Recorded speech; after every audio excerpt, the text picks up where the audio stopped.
Nothing is impossible for the people of God who trust in the power of God to accomplish the will of God. The road that leads to heaven is risky, lonely, and costly in this world, and few are willing to pay the price. Following Jesus involves losing your life and finding new life in Him.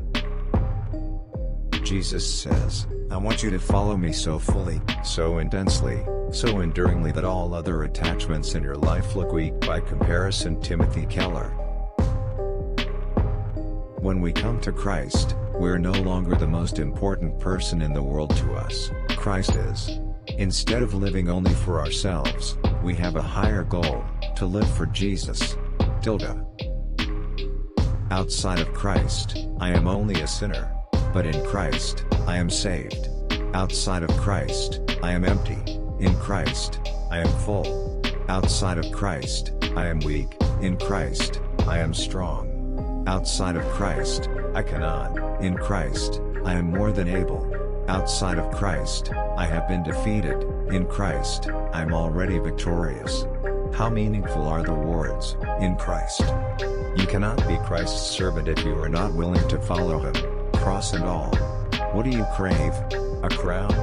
Then it must be a crown of thorns if you are to be like Him. Do you want to be lifted up? So you shall, but it will be upon a cross.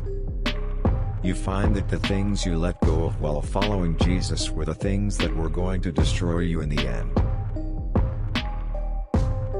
Our Christian life began not with our decision to follow Christ but with God's call to us to do so. John Stott. My prayer is that people will see that following Jesus costs you everything you are and everything you have. And my prayer is that people will see that Jesus is worth it.